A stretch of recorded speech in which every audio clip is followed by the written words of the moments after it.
breaking down everyday workplace issues and diagnosing the hidden sickness, not just the obvious symptom. Our hosts, James and Kobe. Did we lose a patient? No, that's just my lunch. Hey, thanks for joining us. I'm Kobe, he's James, and let's get started with a question. What does employee engagement look like when done badly? Ah. Um, the simple answer is unfortunately what most people actually experience with employee engagement activities. It's a survey that we never see any changes from, or it's a pizza party, or a forced outing, or, a fun Friday. It's really, in essence, when it's done poorly, it looks like an afterthought, right? It looks like it's shallow and it's disconnected from what people actually experience in their workplace on a daily basis. And kind of similar to how to our conversation that we've had about the four faces of HR, I kind of want to talk today about the four profiles of poor engagement practices. Hmm. Yeah, and I think that that's important to kind of, before we kind of dig into the four kind of ineffective and broken engagement strategies, that we kind of look at the like how we got here, like why Yeah. is it that this is so common as you were saying. And I mean, we've talked before about employee engagement a number of times. So I mean, I don't want to rehash those old conversations, but I think we should just kind of pull some of the stuff from them, just so you know that, because it's relevant. Yeah. And one of the things that I think is a really important one to start in is that we talk about a lot when we're talking about kind of employee engagement with organizations and other consultants and stuff like that, is we talk about the difference between the verb engagement and the noun of employee engagement, and the idea that the noun is like having engagement, being like, like the engaging with, like engagement existing. It's something that is kind of in people, and it is kind of like in the culture, and it's something that you have. Whereas the verb of engagement is more about engaging with people. It's the act of doing engagement. Yeah. And the idea of like, you're engaging with, you're doing actions that have that are engaging with people, and you're doing stuff that's connecting with them, and everything like that. You're And I think, communicating to people. You right, are sending them messages. You yeah, are broadcasting information to them. right, yeah, You're surveying them. You're collecting data. You're engaging with, right? It's yeah, the exactly. social media sense of engagement of Yeah, right. just if you talk to somebody, that is an engagement. Right. When it's a verb, it's a process, something that you're doing. Yeah. It's something, it's something, it's steps, it's things that, you can see, you can measure, and it's touch points, all those kind of things. But I mean, I think that when we talk about the benefits of employee engagement, we're talking about the benefits of having engagement in employees. The noun of Mhm. engagement exists. They Having are, people who are actively engaged in the work, who yeah, are showing up with motivation and enthusiasm. right. That's what we are. That's what people talk about, but that's Mhm. not what people do, right? Right. That's Yeah. what we say we want when we talk about engagement strategies. We want people who are highly motivated and engaged in the work, and then we send them a survey. Yeah. Yeah. And that's just it. Like, I mean, when we're talking to kind of corporate clients that have like big engagement initiatives, and engagement surveys and everything else like that too, is that they're unknowingly switching back and forth between the noun and the verb of engagement. They're like, well, we want the noun, so we'll do the verb, not realizing that those are Yeah. two completely separate things, that their confusion is why what they're doing is often being done badly, because they're, again, almost like using the process of engaging, with people, the verb, and thinking that if we engage with them, that creates the noun, and Yeah. that's a very false equivalent, and that math does not work out. Well, one is an activity, the other is an outcome, right? Right. Yeah. And that's we're getting stuck on the activities, right? Where we are by doing Hmm. something is better than nothing is kind Right. of the mentality, right? So we'll do something in that should Hmm. lead to engagement. But the problem that we see so often with employee engagement activities or departments that are running engagement activities is that they are so focused on individual activities that it's not connected to part of a larger strategy, right? Right. There's no yes, in and of itself, like I listed a few things like pizza parties and outings Mhm. and fun Fridays and engagement Yeah. surveys, and there's lots of those examples. In and Right. of themselves, each one of Hmm. those is not inherently bad. Right. It's that they're completely disconnected from any strategy. There's they and the thing that always drives me nuts is that there are initiatives that tend to be made at the corporate level that really have no bearing or impact on the day-to-day experience that people have. And if you Right. want people to be motivated and show up and be engaged in their work, make their daily work better. Yeah. Absolutely. And I mean, I think anybody having conversations at the corporate level, at the boardroom level, talking about employee engagement, I think the smartest thing they could do is to take a beat and ask, okay, are we talking about engaging with people or creating engagement in people? Or talking Mhm. about the action or the outcome? You know what I mean? Like the verb or the noun, right? And I think that because you're right, because the key to creating the noun, the outcome, the having engagement in people is about the everyday employee Mhm. experience. Whereas the key to creating the verb, the action, is doing things that connect you to people. It is communications. It is maybe the one-off events Yeah. or those types of things, right? But I mean, it's realizing that they're two completely separate things and unfortunately share the same name and they're easy to confuse. And if you're in a conversation talking about employee engagement and you're not trying to decipher which are you talking about, the noun or the verb, the action or the outcome, then then you're ultimately doomed to do it badly because Yeah. you're misunderstanding what you're actually trying to achieve and you're bringing the wrong tool to the problem, right? Yeah, and I mean, in terms of how we got there, I can see how we got here, right? Yeah. Because I mean, I'm a data geek. I love looking at data. So employee engagement surveys are actually really good sources of data. But in and of itself, it's not enough, right? We need to actually use that data to make changes and communicate with people about here's what we heard from you and here's what we're doing as a result. That's Right. one. The Yeah. other piece is that it is easier to Mhm. measure actions than it is to measure outcomes. And we get stuck in performative solutions of, well, we know that we need to do engagement. Mhm. So here are the things that we're going to do. And as long as we are checking those boxes, as long as we are performing the actions that we Mhm. set out to do, we can measure that.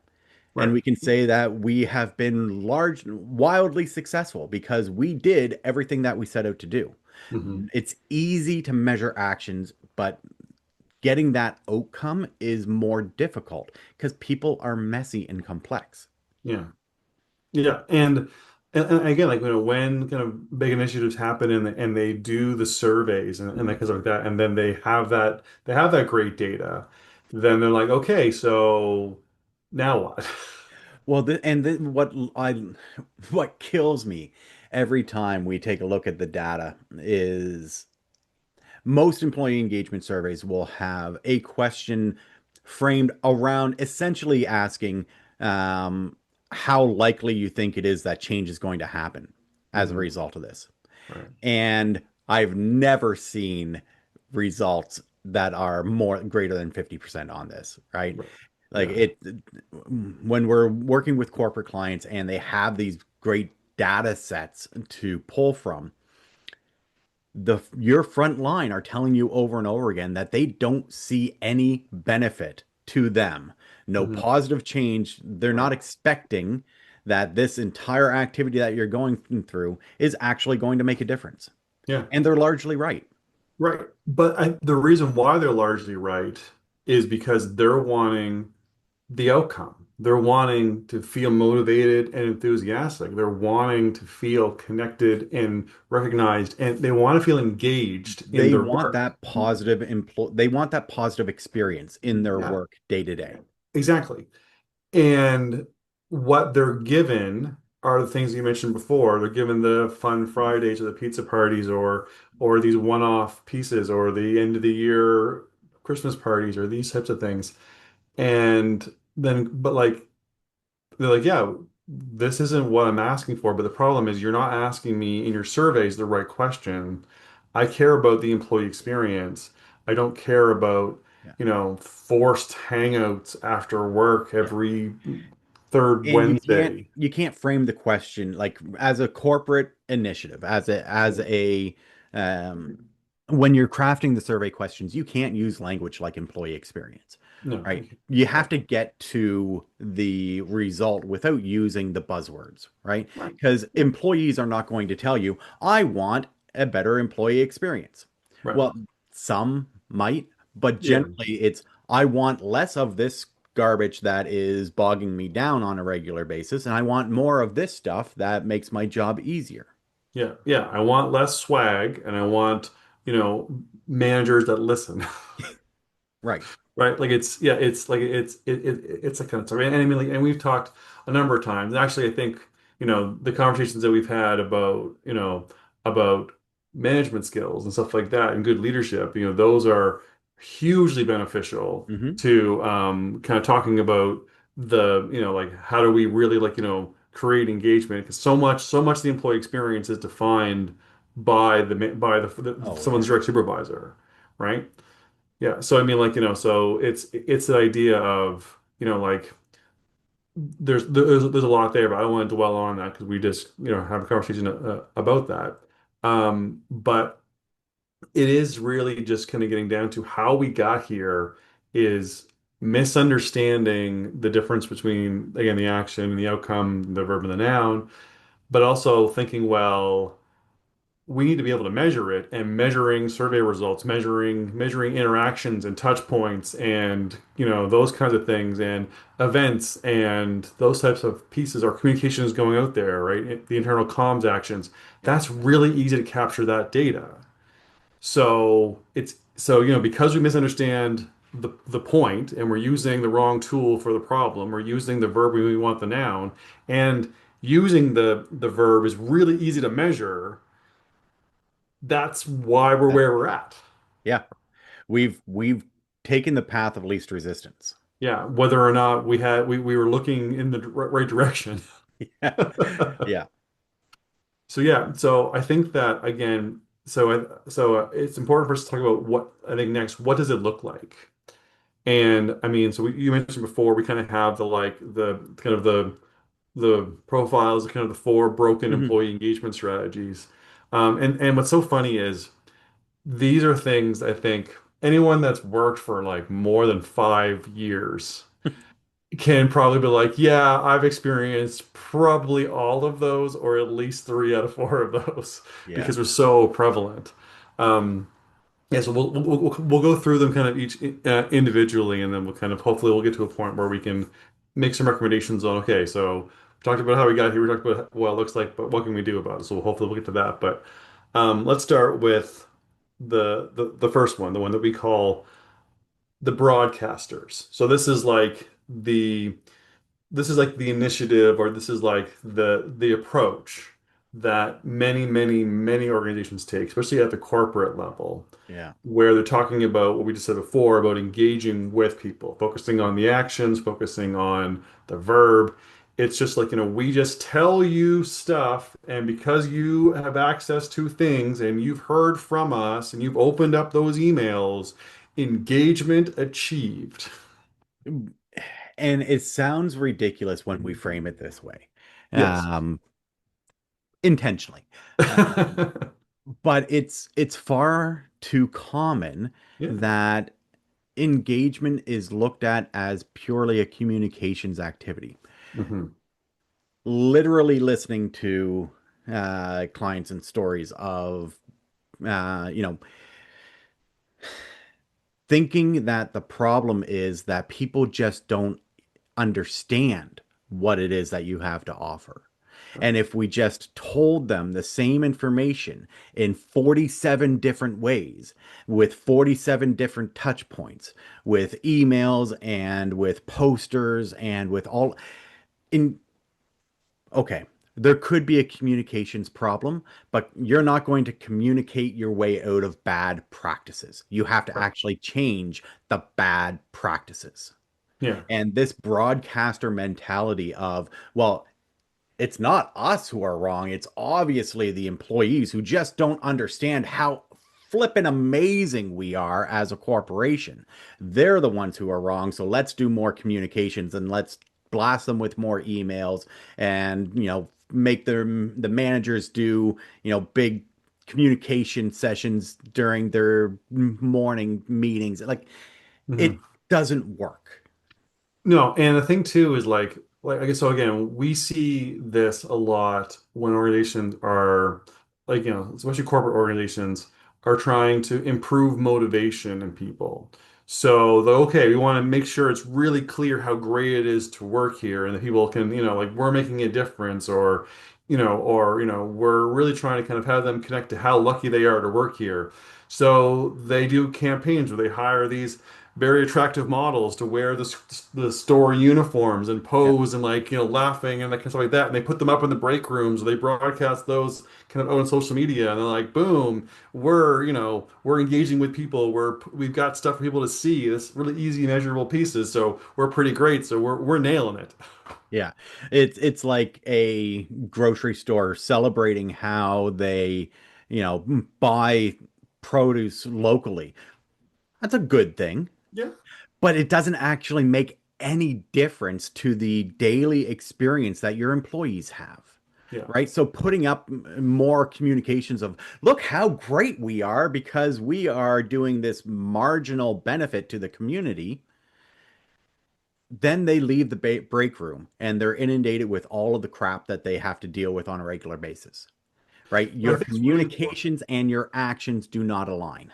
Yes. Now, I think it's really important for us just to make clear that we're not saying that broadcasting, putting a lot of information out there is a bad thing. Because one of the things we also hear from people that impacts their motivation and enthusiasm is not knowing enough about what's going Yeah. on.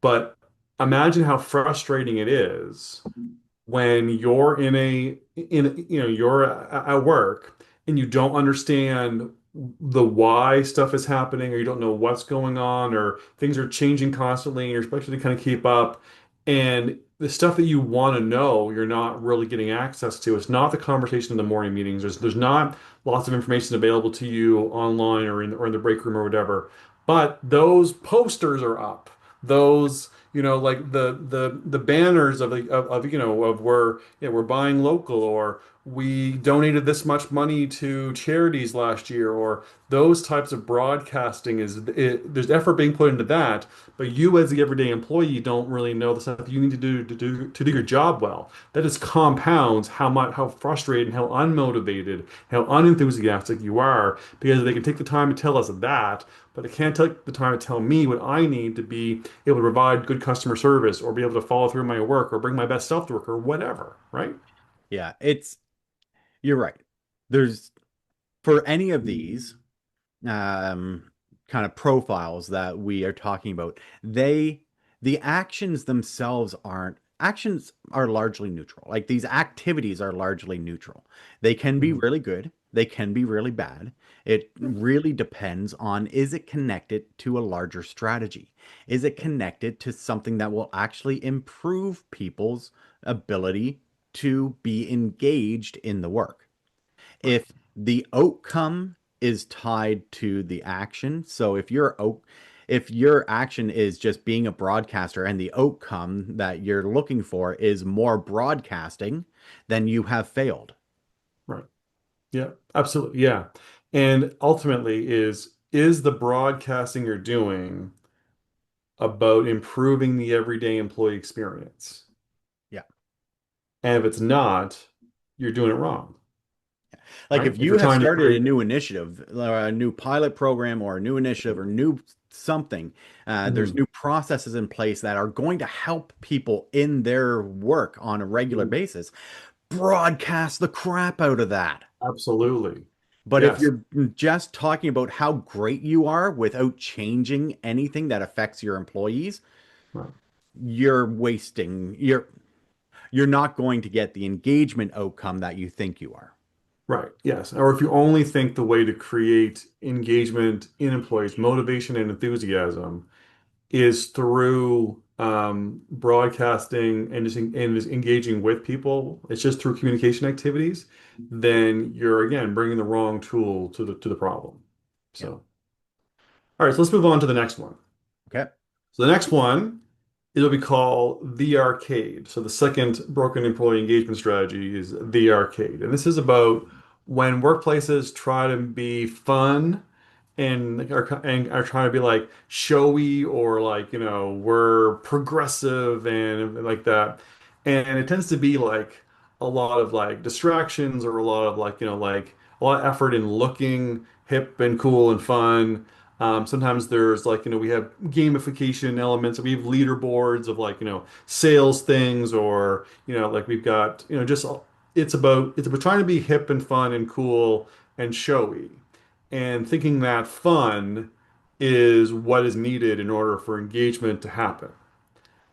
Yeah. And again, this is hard to do well, it's hard to do authentically, and it's hard to just not be lame when your focal point is the arcade. Yeah, it comes across as really shallow.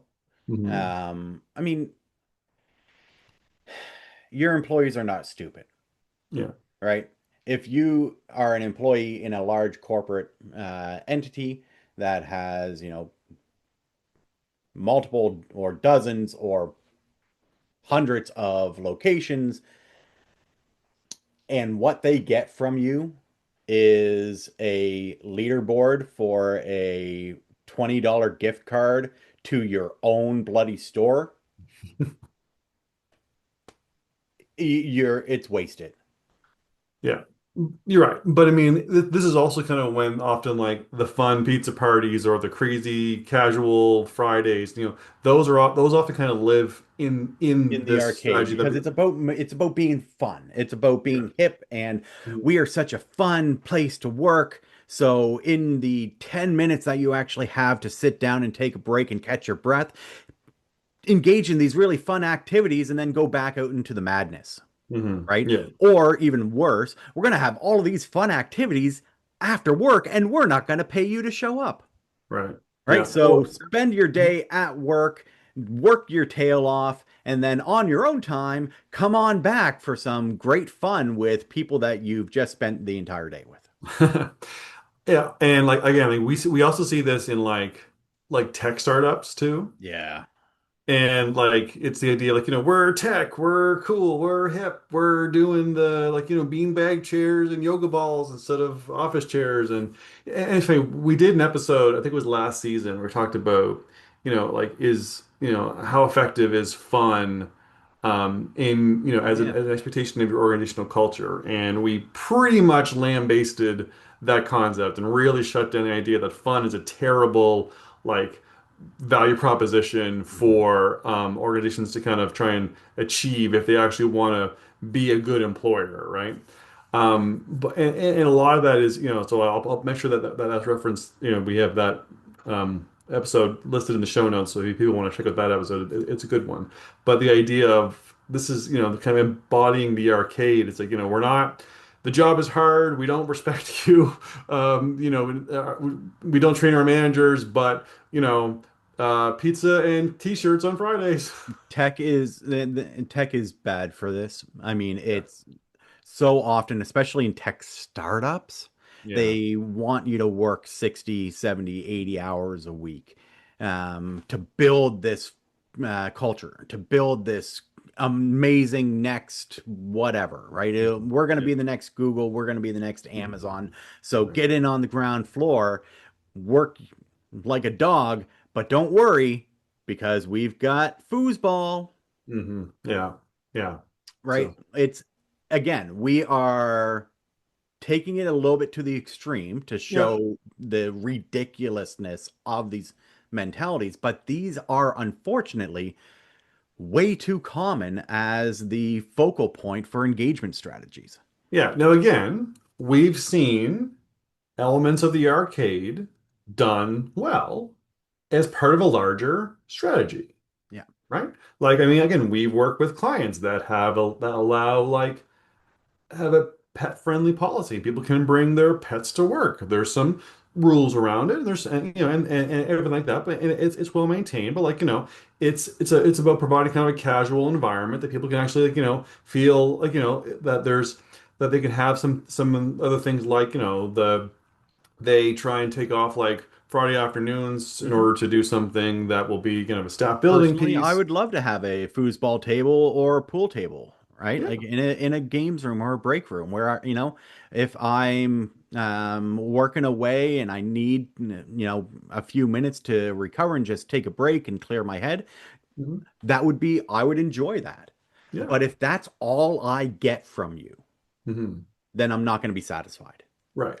Yes. And yeah, if it's a again like part of the arcade is if you're putting too much weight on making up for all the other things that you're not able to fix, like the quality of your managers, the skills in your management team, or Mhm. the ridiculously long hours and low pay, and like just the you're burning people out The and intensity, the exactly, yeah. stress. And you're like, Yeah. and you're just saying, well, we can balance that by, again, foosball tables, pizzas, those types of things, leaderboards.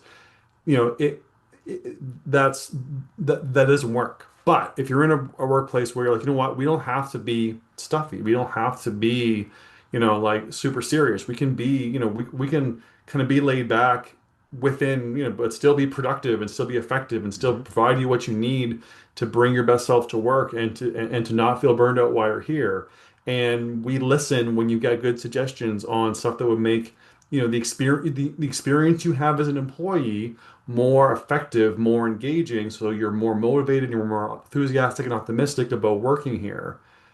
That's it rings very differently when it's done well with authenticity than when it's meant to be the making up for all the other stuff that we just don't feel like investing in fixing. Yeah. And I mean, you hit the important word there. It's authenticity, right? Yeah. If you are authentically trying to provide people things of value, provide things that it's not about necessarily balancing the scales of, we've got a really stressful, high intensity, high workload, long hours. So to balance that, we're going to give you these token games that you can play. That Mhm. doesn't balance the scales because Right. it feels very shallow because you don't actually, it doesn't feel like you actually care about what people are experiencing. Right. It feels like all you're trying to do is distract them from the reality of the workplace rather than trying to fix the problems in the Mhm. workplace. Yeah. No, that's a good way to put it. All right, let's move on to the third one. So the first two, just recap the broadcasters, who everything's about communication and about putting stuff out there. What we just talked about is the arcade, the fun workplace, that kind of show, lots of distractions. The third one is what we call the friendsters. Yeah. Yeah. And this is when companies kind of like force group hangouts or try and manufacture bonds between employees, as a way of like, again, like manufacturing friendships among staff. And I mean, what's funny is there is real data to suggest that morale and camaraderie and personal connections between employees is a major factor in employee retention. That Yeah. people don't leave jobs, they leave teams and they leave managers. Hmm. So there is an absolute need to kind of have an environment that fosters natural professional relationships and camaraderie 100%. But The the key is professional relationships, yeah. right? Like personally, I don't take myself too seriously. I mean, I'm serious when I have to be. It's not surprising if you've been listening to the podcast. Um, and I like to joke around. I like to have fun at work. I like to just be a little irritating. It's kind of my MO. It is. Fair point. But outside of work, I like the people who I work with.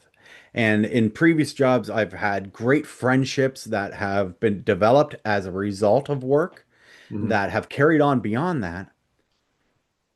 But when work stops, I want to go home. I want to spend time with my family. I want to decompress. I don't want to be forced into a social setting that makes me spend more time thinking and talking about work.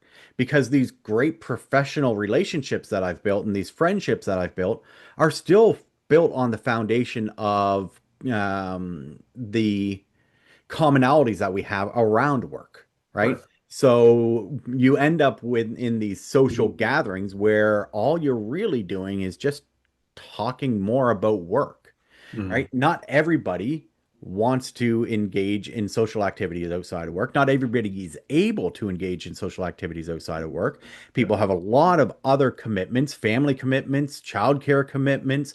The thing that drives me absolutely bonkers is these social activities at bars, Hmm. right? We're going to go out on, we're going to, every Friday afternoon, we're going to let you out an hour early so that we can all get together at the bar and have a drink. Not everybody drinks.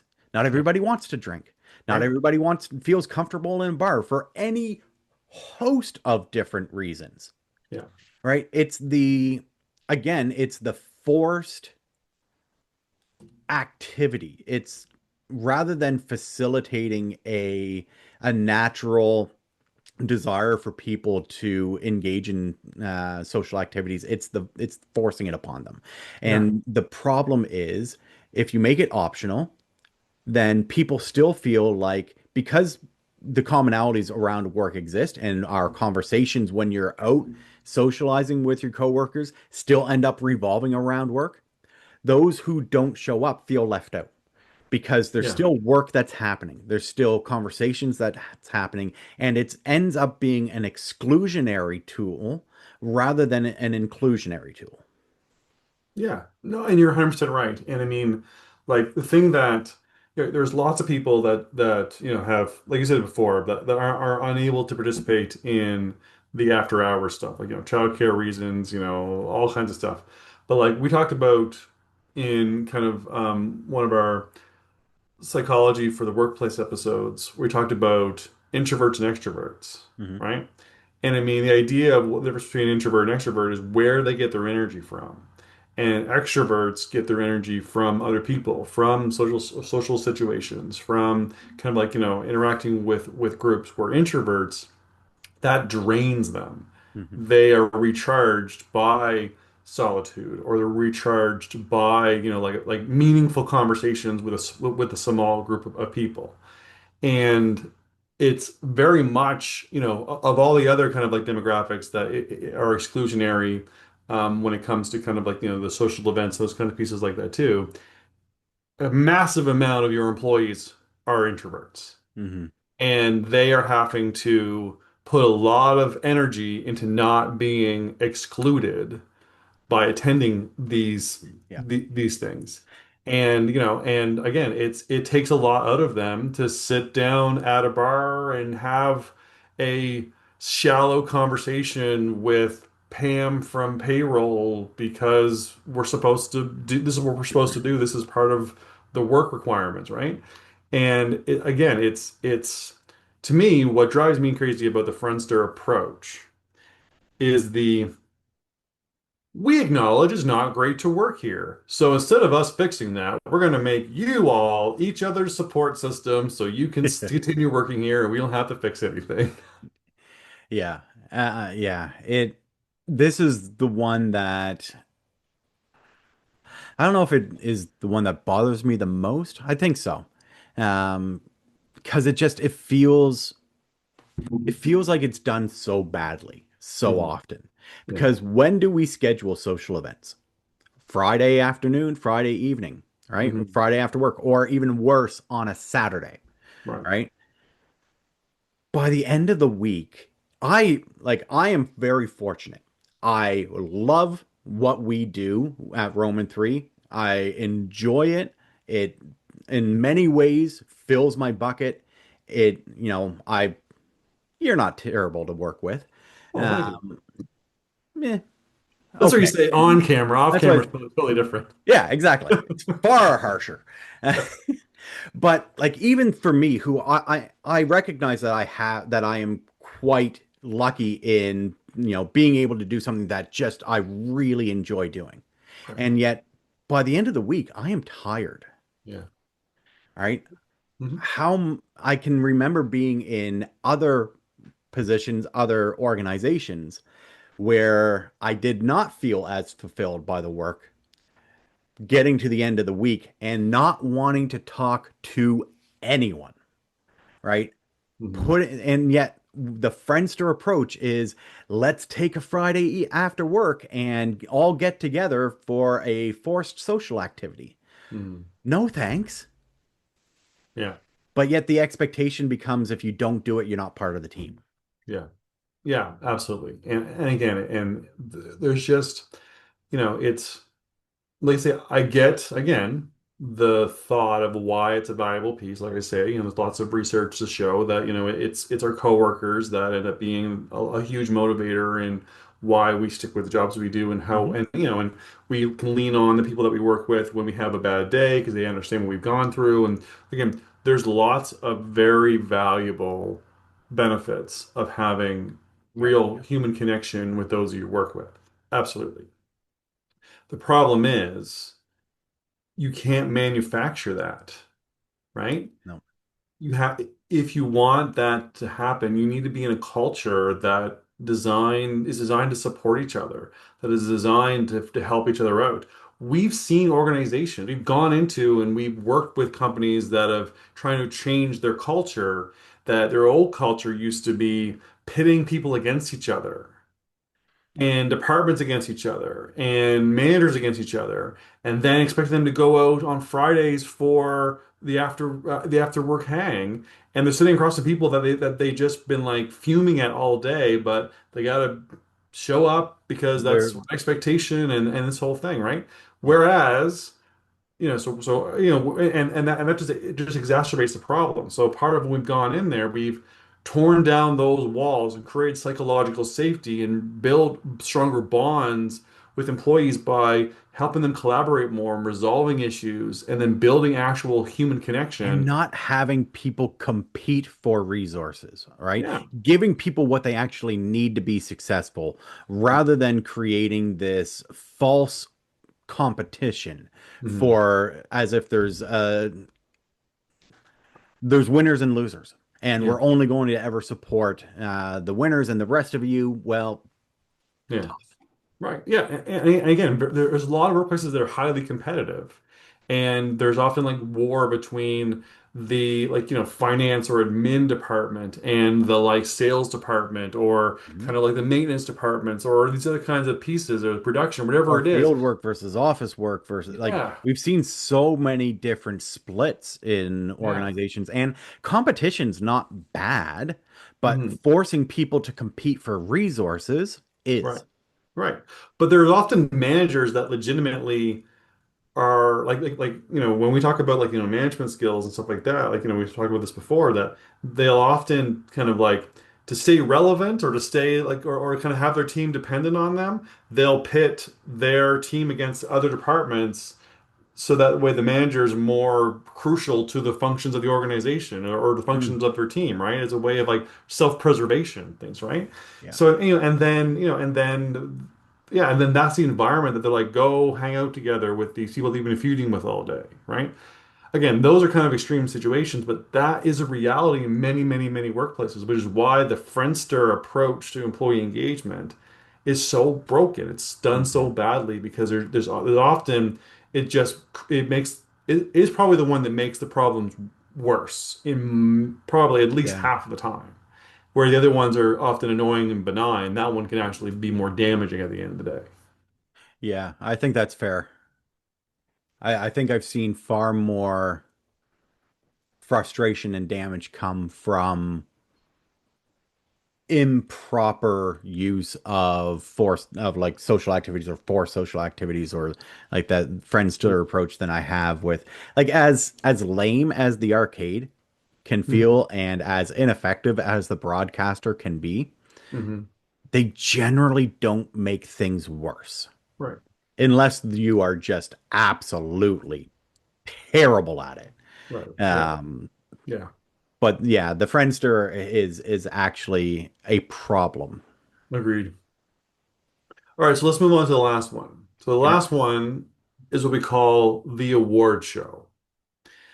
And the award show is kind of when we save all of the recognition and all of the kind of, engagement and acknowledgement and support for employees for a big showy event or a retreat or kind of some type of like, kind of saving everything up for one big, shot at doing it all together.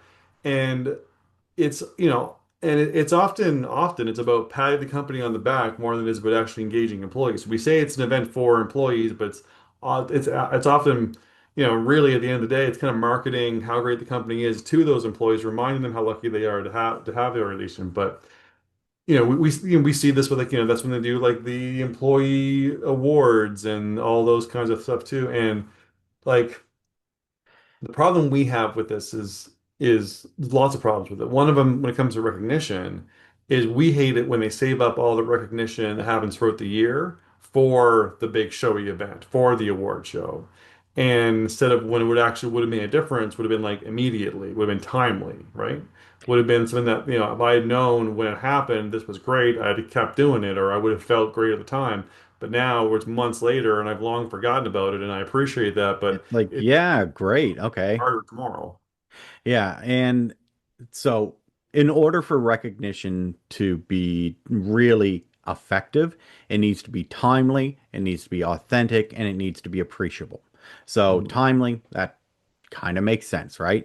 There should not be a 6 month gap between when somebody does something well and when we recognize them for it. Authentic is just what it sounds like. We should be legitimately trying to show our appreciation for the work that people are doing. Mhm. And appreciable means that we need to do it in a way that people actually appreciate, that they understand. So, for me personally, I don't really care about plaques or awards. They don't do a lot for me. Um, Trophies or like these types of things, they okay. I mean, I guess thanks that Mhm. it'll go in a box in a drawer somewheres. I don't display them. It's not how I would prefer to be shown appreciation. So again, it's not that this in and of itself is a bad thing. It's not that you should not have an annual event or retreat or award ceremony. It's when we do these things to the exclusion of everything else. When we think that the action will automatically create the outcome, Mhm. divorced from any type of strategy, that it becomes a exercise in futility. Right. And it feels very forced. It feels very cheap, It right? does. Especially we've seen this in very large organizations or very profitable organizations Mhm. where the big thank you to employees at the end of the day is a company picnic. Mhm. But you have to bring your own blanket and you have to bring your own picnic basket and you have to bring your own like Mhm. Yeah. it, Yeah. it just it feel it's not a way to show people that they are actually valued and appreciated, which Mhm. should be the intent of these initiatives. Right.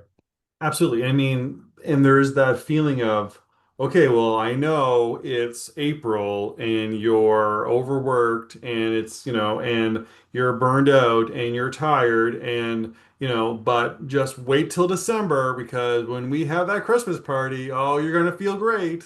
Like, I'm going to and thank you for again, all the work that you did in April during our busy season. yeah, exactly right. And again, we talk about these, we ridicule them to the point of absurdity. We acknowledge that, but this is the They also perspective. deserve to be ridiculed to the point of absurdity. Well, this is the perspective that the employees feel. This is like you said before, when you're doing information gathering, you don't need to use terms like employee experience. It's not one they're going to grab, but these kind of ridiculous examples that we're giving, this is actually what runs through their mind when they're burned out, when they're stressed about going into work the next day, when they're frustrated after the exchange they had with their manager.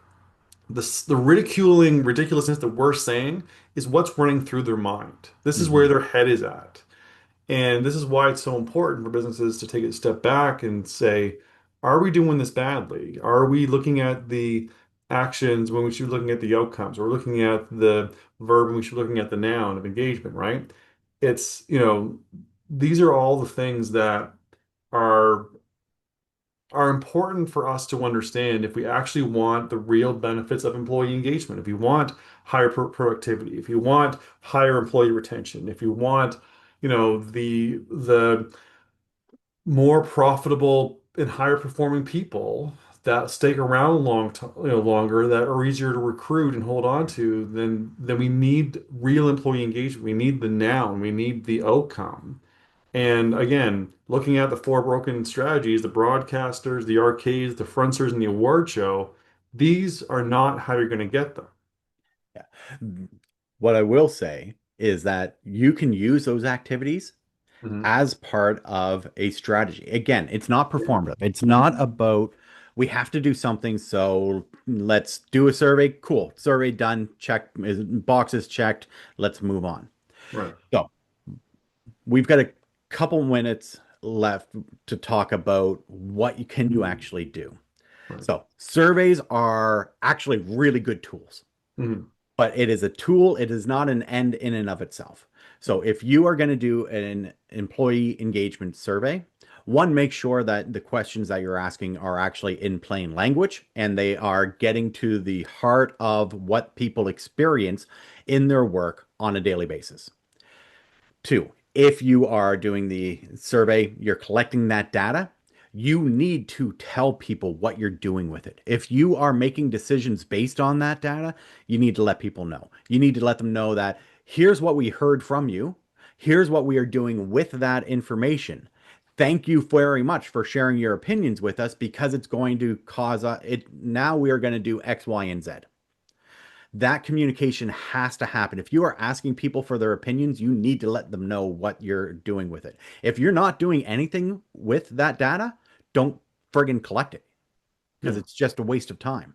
Right. Well, and again, and we're saying that these four broken engagement strategies, the broadcaster, the arcade, the fencers, and the award show, like you said, they're not bad in and of No. themselves.